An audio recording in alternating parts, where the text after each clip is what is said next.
eee, usulan anggota pasif itu memiliki kewajiban untuk mengayomi anggota himpunan. Jawaban kembali dari Saudari Cantika Wulandari Azahra, dipersilahkan bagaimana Kak? Mau apa ya? Mau menyampaikan pendapat aja kali ya.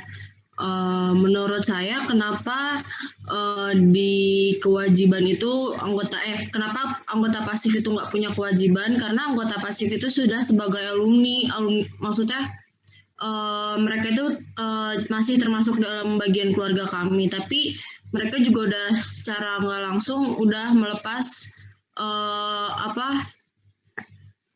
dirinya menjadi di luar mahasiswa aktif gitu loh. Jadi dia kalau misalkan masih memiliki kewajiban itu terlalu terikat. Jadi ketika ini saya cuma mikir nanti ke depannya ya. Kalau misalkan nantinya kita semua udah lulus dan udah kerja, apakah masih ingin melakukan kewajiban yang ada di himpunan di Himaiko?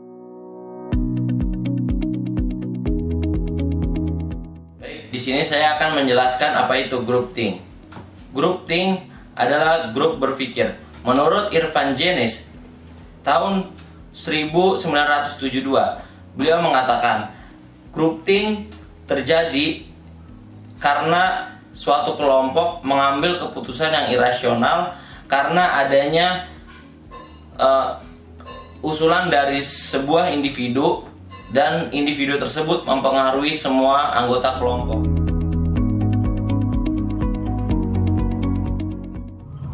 Berdasarkan video yang telah ditayangkan, terlihat bahwa organisasi atau kelompok tersebut sedang mengalami fenomena groupthink, di mana salah satu anggotanya berusaha untuk menentang apa yang telah ditetapkan dan apa yang sudah berlaku sebelumnya.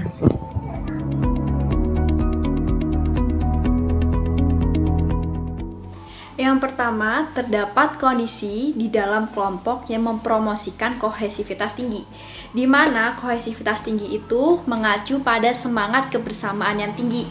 Secara anggota kelompok memiliki kemauan untuk saling bekerja sama. 2. Pemecahan masalah kelompok pada intinya merupakan proses yang terpadu. 3. Kelompok dan pengambilan keputusan oleh kelompok seringkali bersifat kompleks.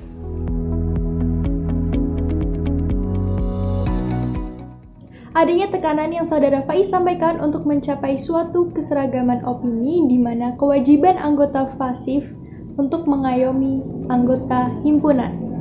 Lalu adanya ketertutupan pikiran menyebabkan Saudara Faiz tidak memikirkan jangka panjang terkait keputusan yang dia buat.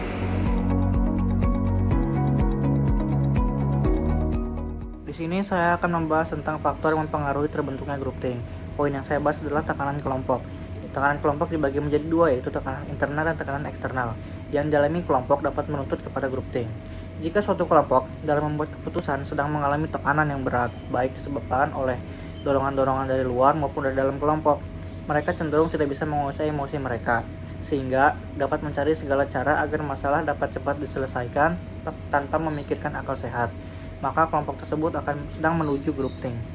Saya akan membahas faktor terbentuknya grup think. Poin yang saya bahas adalah kohesivitas kelompok karena sesuai dengan masalah yang diangkat oleh kelompok saya.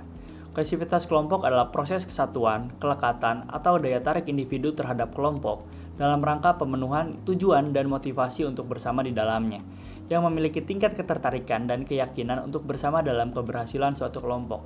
Adapun 4 aspek dalam kohesivitas kelompok. Yang pertama, kekuatan sosial.